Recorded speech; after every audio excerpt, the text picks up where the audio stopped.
So today I want to talk about how to put the first three noble truths into action. And, of course, we know that the Buddhist teaching on the Four Noble Truths was his first teaching that he gave after his enlightenment, and his, in his basis, his mainstay throughout his teaching for 45 years. And it's because this is really the way out of suffering. And I'm just going to highlight a couple of things that he says about dukkha. Forrest, would you put that power strip on? Otherwise, we're going to lose the computer. Thank you. I'm going to share the screen just to show you a little bit from the Dhamma Sutta, which is Buddha's first teaching. So when he presented the Four Noble Truths, he talked about them in some detail. And the first noble truth, as you can see here, and as you well know, is the noble truth of dukkha. And he's describing what dukkha is, and I know it's suffering, but it's also dissatisfaction, things feeling not quite right, everything in between. And the Buddha said birth is dukkha, aging is dukkha, illness is dukkha, death is dukkha. He says union with what is displeasing is dukkha, having contact with what we don't like is dukkha, separation from what we like or love is dukkha, and not getting what we want is dukkha. And dukkha comes from clinging to the five aggregates. And so this is dukkha, and the reason that it's a noble truth is because that's what really shows us our misunderstanding of reality when we feel dukkha. And we can often think that dukkha is coming from outside of us, certainly the conditions around us, the conditions of our life, the things people say and do to us or around us. This is when our feelings of sadness and pain and discomfort and fear arise, anger. But really the cause, if you will, is internal. And this is wonderful news, because then we can do something about it. We're not just victims of whatever is happening around us, at least not as adults. Once we understand the Dhamma, we can put these noble truths into action and relieve our own suffering and stress. So this first noble truth, the Buddha said, this experience of dukkha, this is to be fully understood. That's what we're supposed to do with dukkha. Understand it, turn towards it, feel it, know it. And then the second noble truth is about the cause of dukkha. I don't have it written here, but what are we supposed to do with the cause? We're supposed to abandon it. And the third noble truth is that then the dukkha ceases. And what do we want to do with that cessation of dukkha? We want to realize it. We want to recognize that the dukkha has ended. It comes to an end. So today I want to talk about the ways that we can work with an episode or an experience of dukkha and bring it through those three noble truths. And I want to talk about kind of how this has unfolded for me a little bit, just to give you a little bit of background and a couple of references. When I was in ministry school back in the late 1990s, we were trained to use this process called focusing that was developed by Dr. Eugene T. I think it's Gendlin. It's probably the way his name is pronounced, but I'm not totally sure about that. This book, can you see what I'm holding up, even though you can see the share screen? Okay, I will. So if you take a look at these three references first, Focusing by Dr. Gendlin, and we were taught how to help people use this process that he developed as a psychologist for helping people relieve their suffering. And then I worked with that for a while, and then I found this book called Undefended Love, and it was written by Jet Pasaris and Marlene Lyons. Marlene Lyons is a therapist, and I worked with her for a couple of years, just working on being present with the felt sense in the body, the way that the episode of dukkha shows up, and working with staying present with it until it dissolves or resolves. And in that book, there were a number of questions you could ask. It's not a book I really recommend to people anymore. I haven't looked at it in a long time. This was probably, it was right around that same time in the early 2000s. And it's coming from such a different place than I am now, because all of this was happening before I knew very much about the Dhamma. But I was learning about the Dhamma, and I hadn't realized yet that this is really what the Buddha was teaching, to turn to the body and observe the feeling that it comes from dukkha, that as it appears in the body, and to process it that way. So it was a helpful period, especially having that coach for 2 years to really help me identify when I was like finding an exit route to get away from the painful feelings, and how to keep coming back to it, stay with it, but not cling to it. And then later, in around 2009 or 2010, when I was at Aloka Vihara, the nuns told me about Feeding Your Demons, this book by Lama Tsultrim Allione. And it was working with this model that I felt was much more productive than the first two that I had used, in that the questions that she has you ask and the way you visualize the dukkha in a kind of form really help to make the sessions productive. And also that's at the point where I realized, oh, wow, what I'm experiencing here is the first three noble truths in action. And it's until that time, it felt like it's difficult to know how to really do it, to really like make those noble truths a reality for us.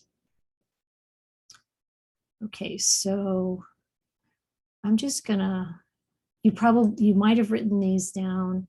I'm gonna grab them and put them in the chat too.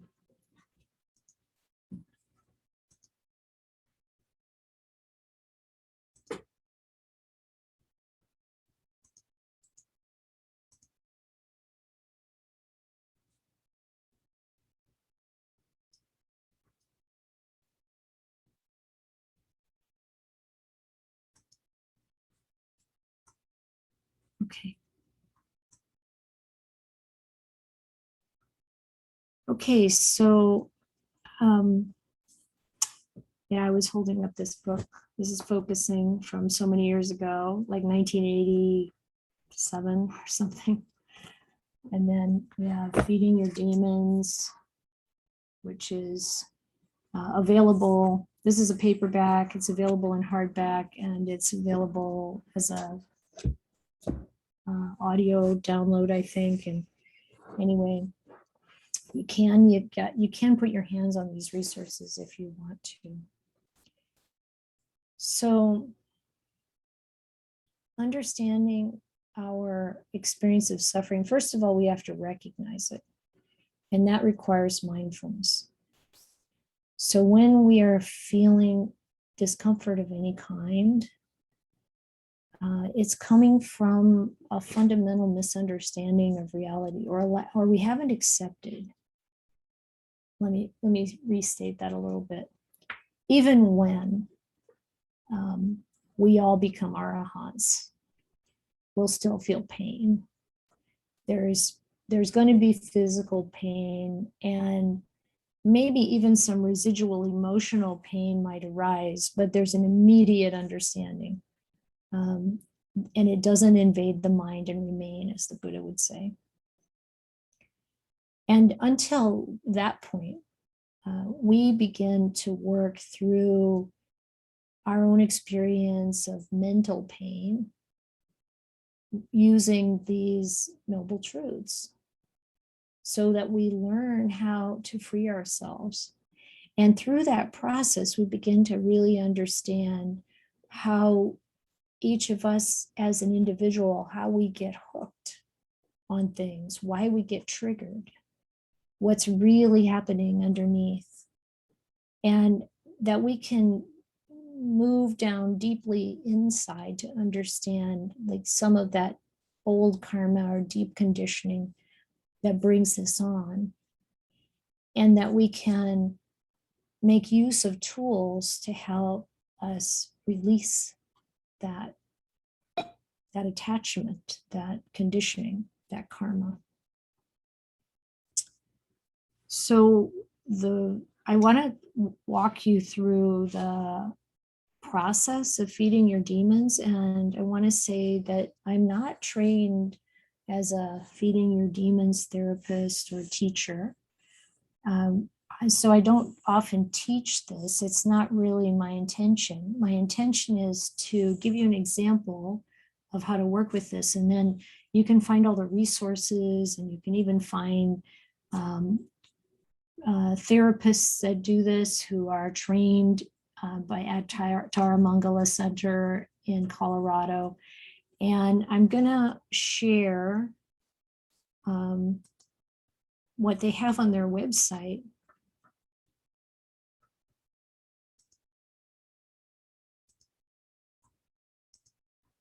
About feeding your demons.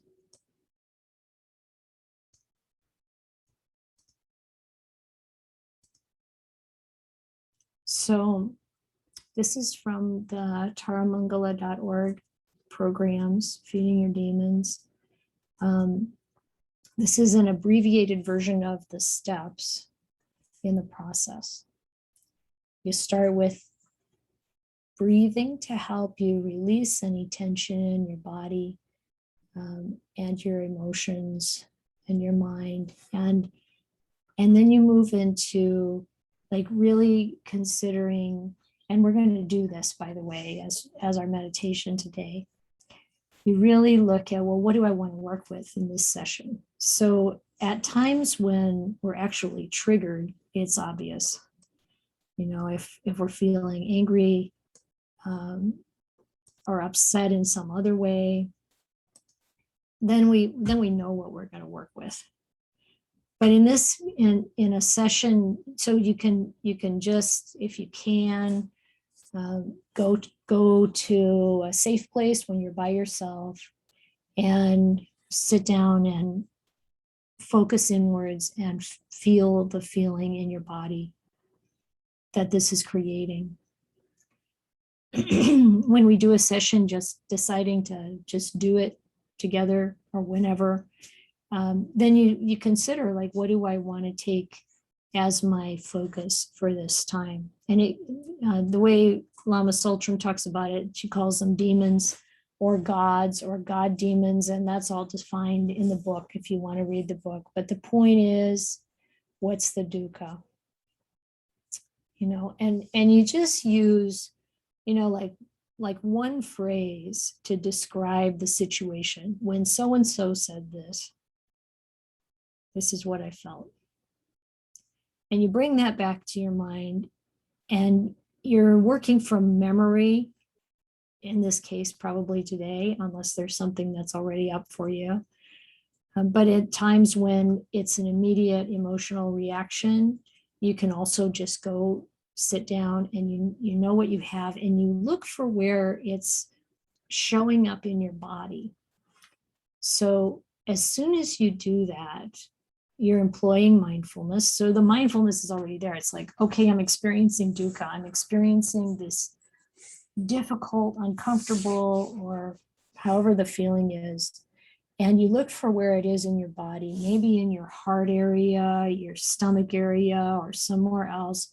And you start to ask questions about it. You want, like, and it may seem odd, like right here it says, you become aware of the qualities of this sensation or these sensations. And you might ask kind of like what the texture is or the color. You might ask about the size, how big is it, how far spread. So don't start doing it yet. We're gonna do it together in a minute, but I wanted you to kind of get an idea of where we're going. As soon as you start asking questions about what you're feeling, sensations in your body, you're investigating it with mindfulness, and you're no longer in it. It's like, even if I've been really, really upset, there's a level of, oh, the mindfulness is engaged and you're standing at the edge of it watching. There's some separation. It's not overwhelming. If it was overwhelming a minute ago, it isn't anymore. So it's an interesting shift that the Buddha is asking us to make in the First Noble Truth. So use your mindfulness to observe that there is dukkha here. It's not, the First Noble Truth is not like life is dukkha. It's like, look at the dukkha you experience in the present moment. And when you look at it, instead of being awash in it, you can manage it and you can work with it. So that's what we're doing here when you're figuring out what particular kind of triggering event or memory or experience you're going to work with, and then start asking questions about it. Now, in the feeding your demon process, you actually bring a personification to that image. And this is visualization. And for some people who have gone through this process with me, they'll say, yeah, I don't visualize. I'm not good at that, or that's not my thing, or whatever. But then they may have an incredible breakthrough anyway. So don't feel kind of hesitant to just try it. And so you personify the sensation. It's like, you see it with arms and legs and its eyes and its face as much as you can. And it might be an inanimate object at first, but then you just kind of say to yourself, well, what would this look like if it was a living thing, if it was a real being? And so that's how you do it. And somehow that seems to work just by suggesting that. And then you investigate further what this being looks like. So I see this part as really part of the Second Noble Truth. We are starting to get into like, what is the cause of this dukkha? And it starts to unfold here, because, when we're doing this just intellectually, it's often very difficult because these patterns are deep. They may be really old. We may not be able to really come down to what's really the cause. It doesn't work to just kind of proclaim that it's all attachment or craving or clinging. It's like, that's a little too glib. It doesn't really cut the thread. We have to be more specific about a particular kind of pattern in ourselves. So we notice these things about the demon, and I'll go through and talk you through this when we meditate together. But we ask this demon 3 questions, and they're here on the screen. Is what is it that you want from me? And when that question gets asked, it's really asking the kind of superficial, like, what do you want from me? I think about this process very much like what it was like with my teenagers, especially, I mean, or think of any person who's like, they're really upset with you, and maybe they really want you to hurt the way they're hurting or something like that.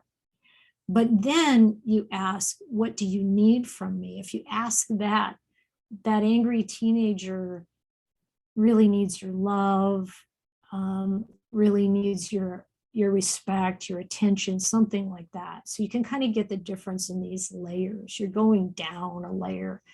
That superficial, what do you want from me? You know, I want you to go away and leave me alone and never come back, you know, that kind of thing. What do you need from me? I really need your caring. I really need your love.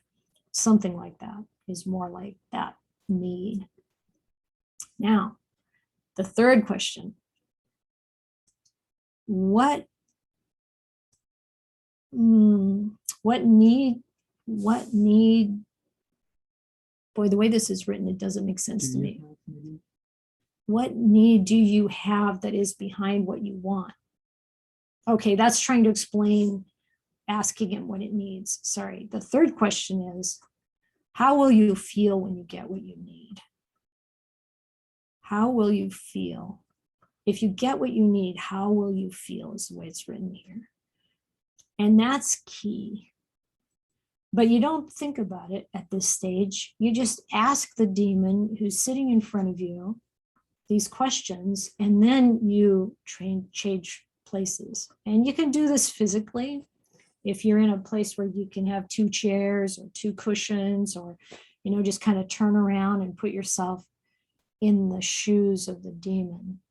And you take a few minutes or a minute to really embody the demon. And I've found that to be a really interesting process. And I've also found it interesting to look back at myself, as it says here, notice how your normal self looks from the demon's point of view. And it's interesting to notice how the demon feels. Like, I've had demons that are really hostile and angry. And when I slip into their skin, they're afraid and timid.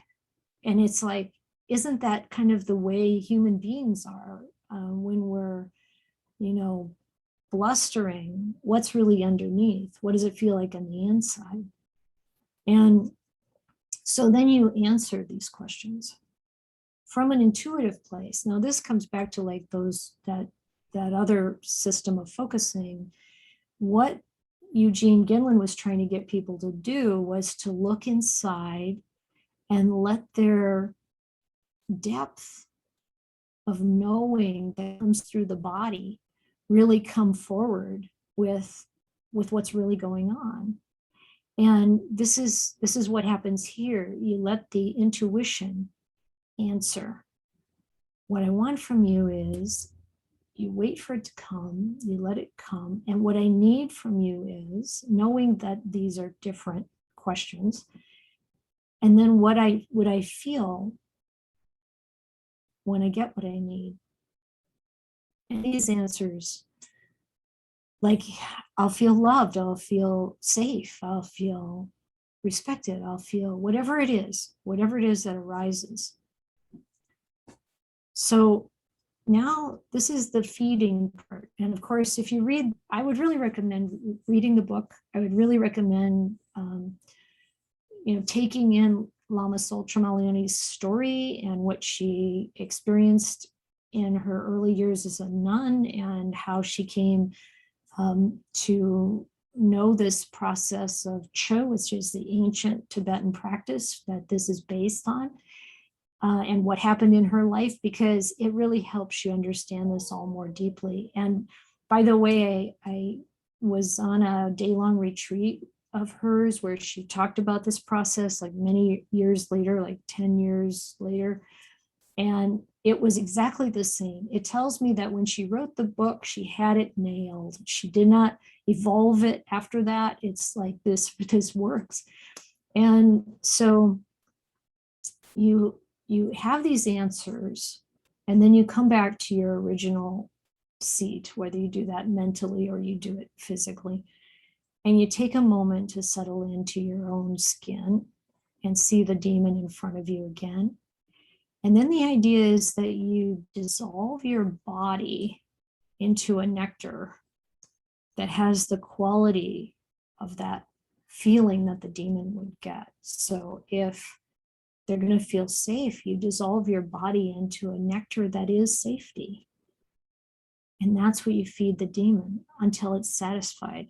Now, this may sound really strange. Reading the book would help a lot, because it's like, this is what it feels like is missing. This is really the depth at this moment, in this instance, of that second noble truth. What is the cause of me feeling so bad right now?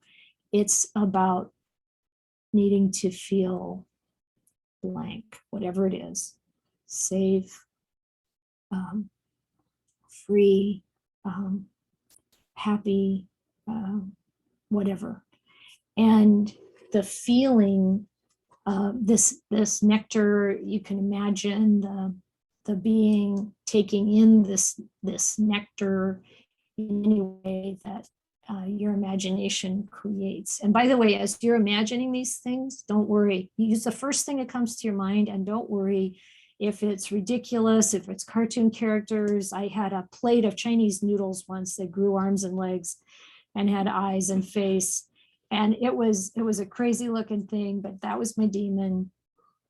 And I think that might have been the one that turned into something. Well, we'll get to that, what they turn into later as an ally to you, because all these energies that are locked in here, that are triggered when things happen, when we release those, when we understand them, when we use that first noble truth, we turn towards them. When we go into the second noble truth of understanding like what's really stuck, what's really the hook, then when that's released, there's energy there that supports us, that we can use to develop our good qualities and our anyway, you'll see. So whatever the demon does to absorb this nectar, you feed it as much as it wants. If joy, then there's an unlimited amount of joy. If it's safety, there's an unlimited amount of safety. There's just, it just as much as it needs. Now, when you feed the demon until it's completely satisfied, imagining the nectar entering the demon in any way you wish. Keep feeding until complete satisfaction is reached. And it says here, which is important, if the demon just seems insatiable, then imagine how it would look if we're satisfied. Again, you use the mind to just say, so what would this be like if you were satisfied? And then poof. At this point,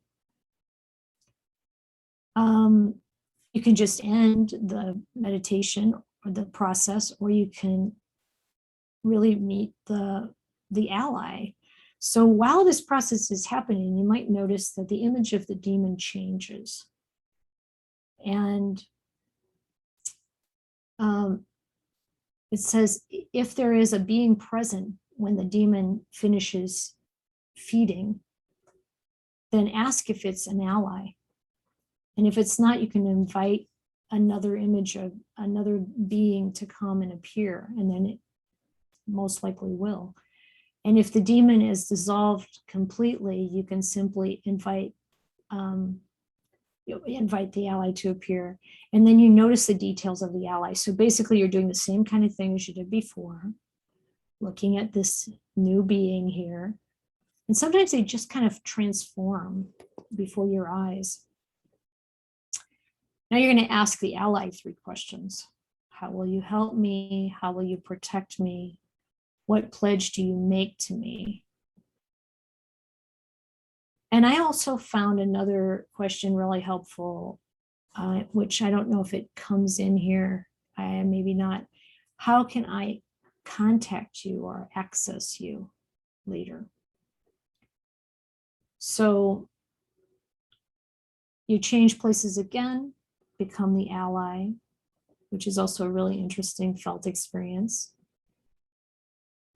And then, and this is where you're now in the 3rd noble truth. The cessation of the dukkha has already occurred.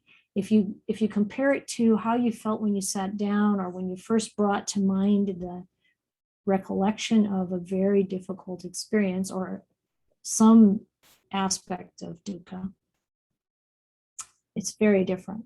Within the space of 20-30 minutes, your whole feeling and attitude has changed. And then you ask the ally these questions, you become the ally, as I said, and then you answer from the depth of your intuition these questions.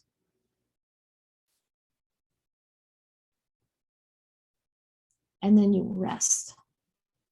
Rest in a state of the present awareness. The ally dissolves into you and you dissolve into emptiness. You let your mind relax without creating anything, and stay there as long as you like. Today it probably won't be as long as you like, but something like that. Okay, so are there any questions?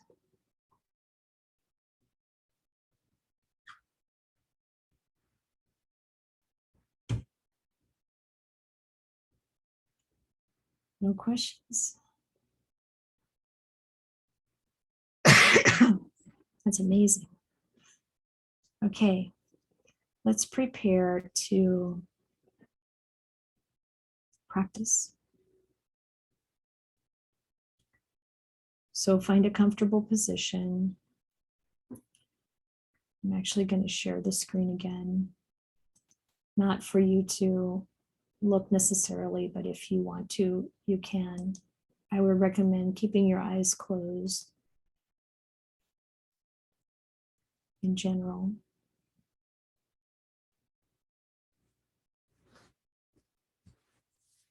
And you start by taking in 3 deep breaths. And with each exhalation, relieve any tension you have in your body.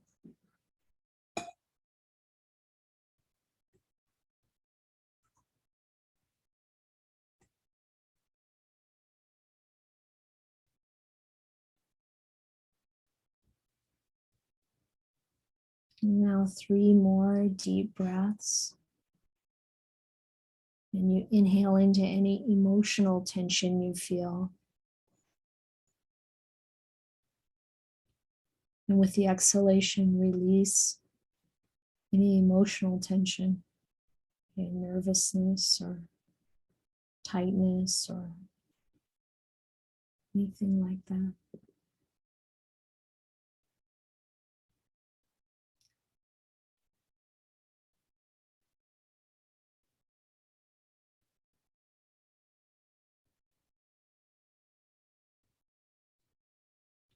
And then lastly, you breathe into any mental tension. So if the mind has complaints about this process or doubts or fears, just relax the mind.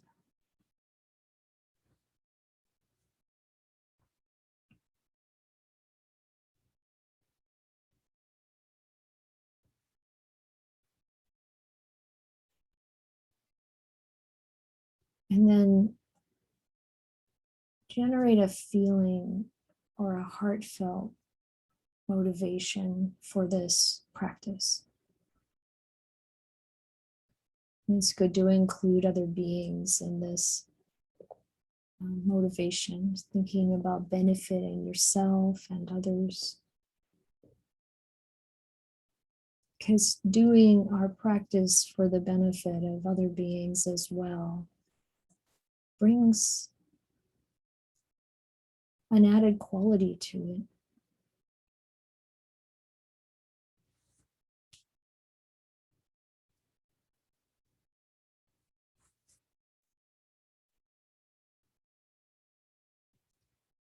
Now, think about what you would like to work with. You can recall a situation or a feeling that you may have from time to time. It can be something small or large. Don't be afraid to tackle whatever it is that comes to your mind.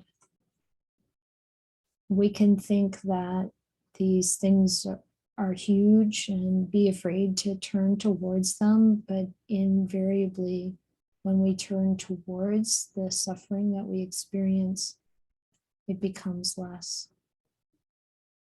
It shrinks. So decide what your subject will be, and if you have a memory of it, really bring it to mind, and then locate where the feeling comes most strongly in your body. It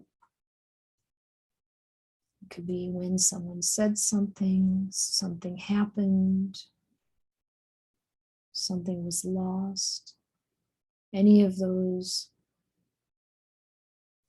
items in the list the Buddha gave about what is dukkha.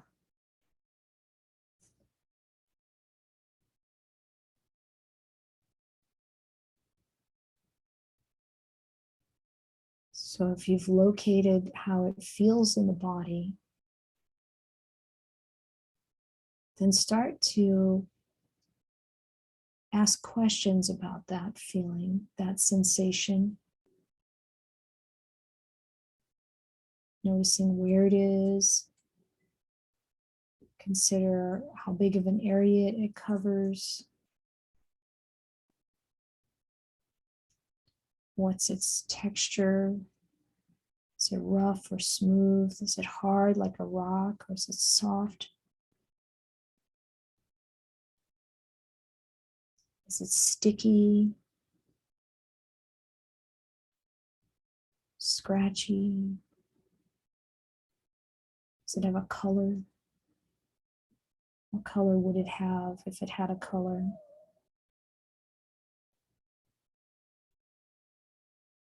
Is it cold or hot or something else? Temperature?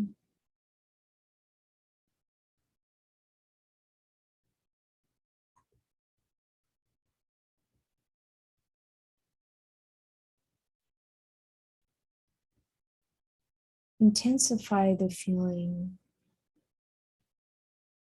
Sometimes if the feeling becomes weak as you're in the process, you can bring the original circumstance that triggered it back to mind. But in general, you can just intentionally intensify it. And then you start to personify it. Imagine its body, arms, legs, eyes.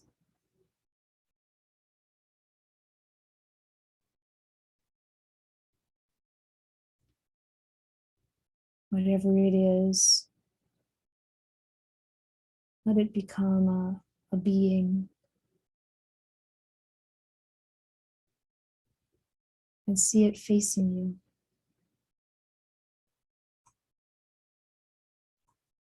And what color is it now?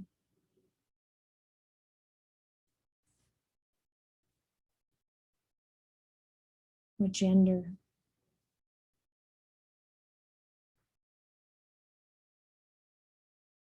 How big is it?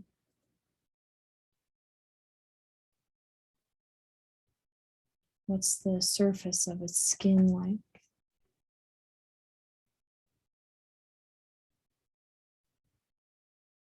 What's your sense of its character?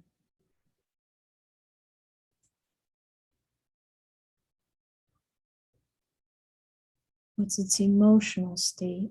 Is it angry or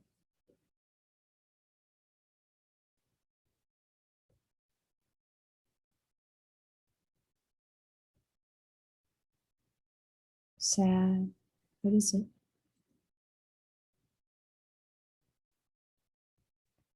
What's the look in its eyes?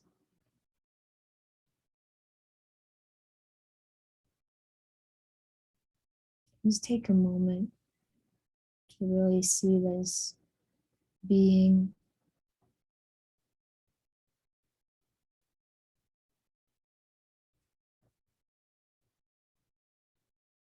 And then see if you can discern anything about it that you haven't already seen.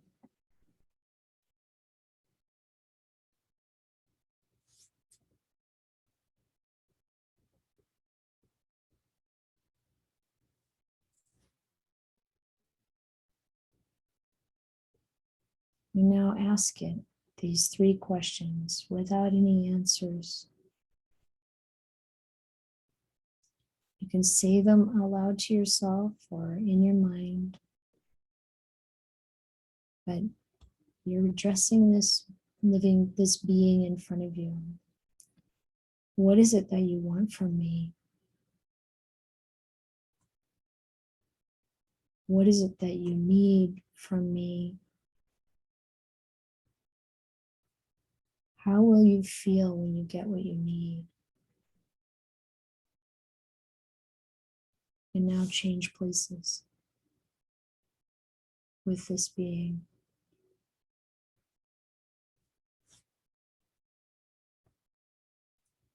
You can move to a different chair or cushion, the one the demon was on, the being, or just in your mind.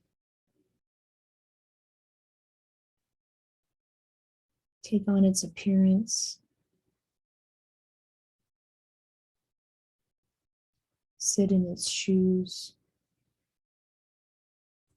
Take a look at yourself. How do you appear?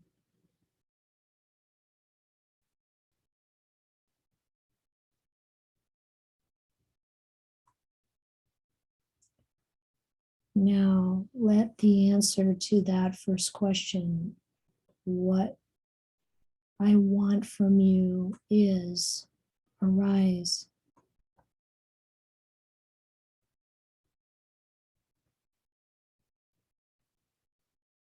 Don't second guess it, just let it come up.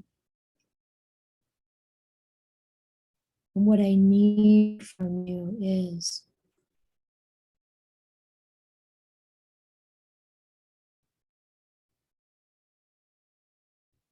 and what I would feel if I really got what I need is.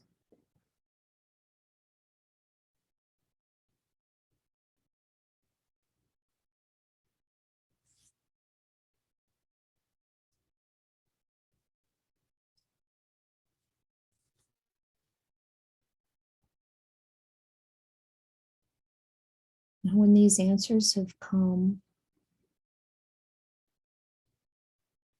shift back to your original position and settle into your own skin.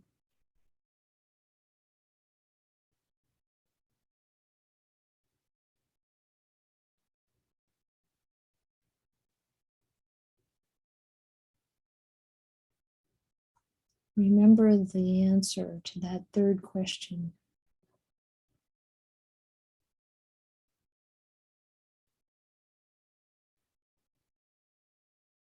And see the demon in front of you.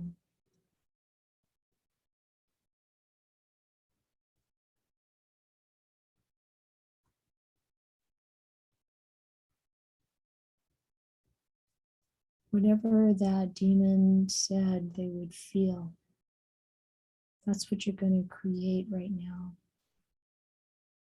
If you're uncomfortable with this idea of dissolving your body, that's okay. Just let the nectar come from you to the demon. or whatever. You can dissolve let your whole body dissolve if that feels comfortable into this nectar, this quality. And it's unlimited. And imagine how the demon takes it in, laps it up out of a puddle or drinks it with a straw, whatever, however it takes it in. So let the demon be nourished by this quality. Notice what the nectar looks like, what color it is,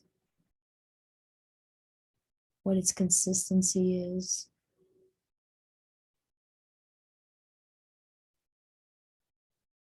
And how the demon is taking it in.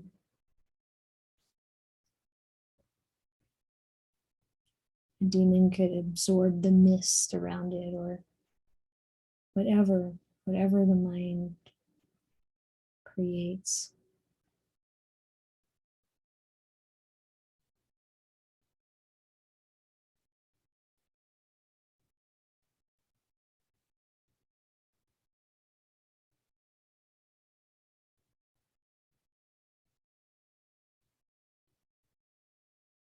Letting that completely fill and satisfy this being.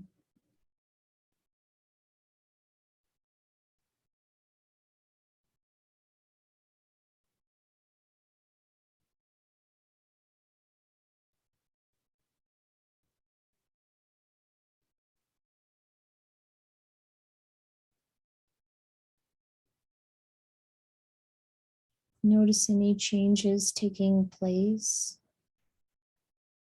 in this demon.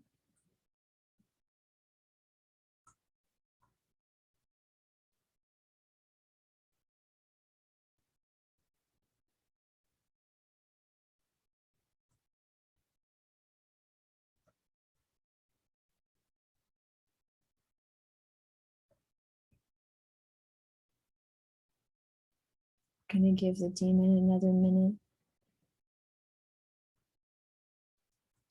And if it seems like this feeding might be never ending, just imagine how it would look if this demon were completely satisfied.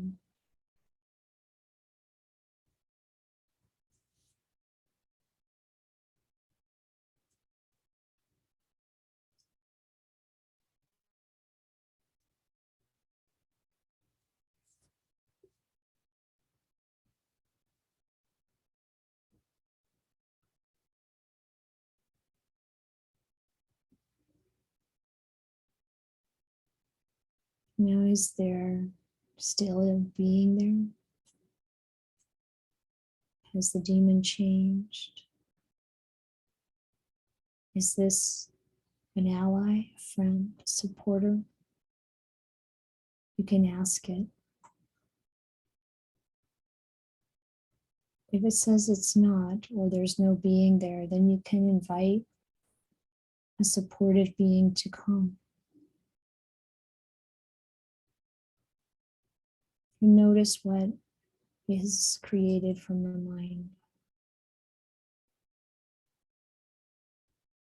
What does this ally look like? How big is it?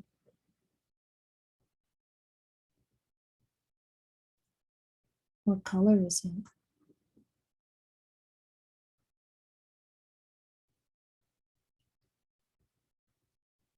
What's the look in this ally's eyes?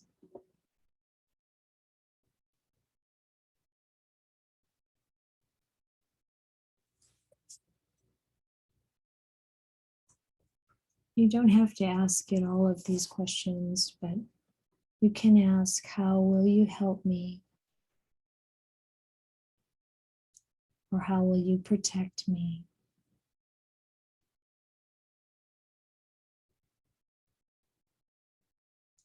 What pledge do you make to me?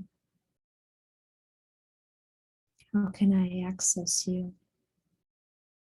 And then change places, shift, become the ally.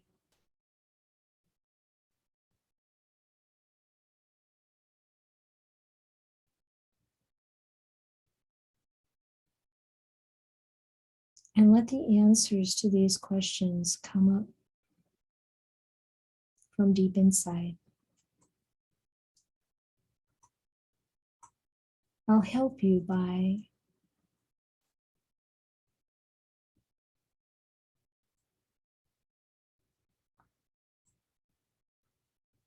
I'll protect you by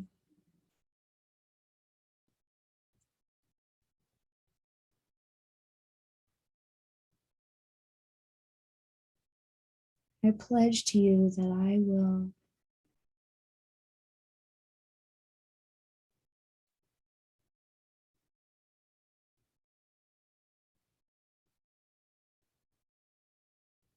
you can access me by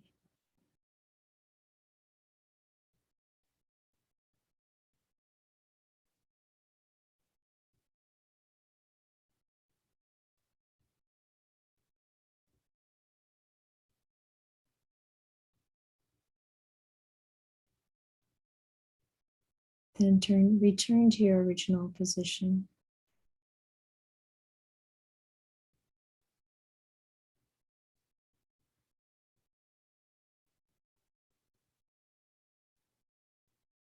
Take a moment, feel how it feels to have this help, this protection.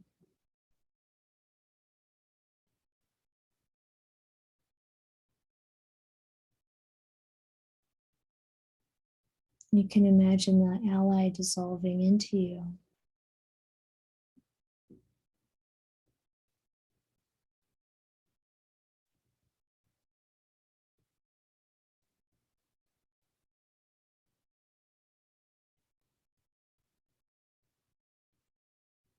And yourself dissolving into emptiness.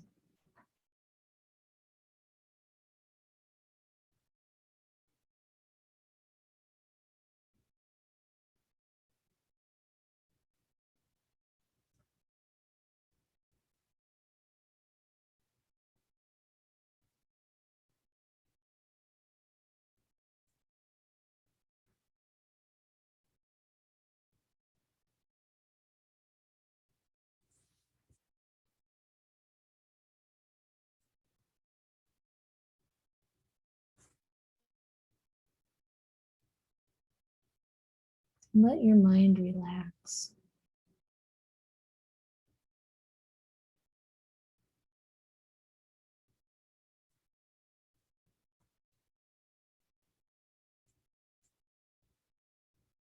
And not want anything or not want to get rid of anything. Just rest.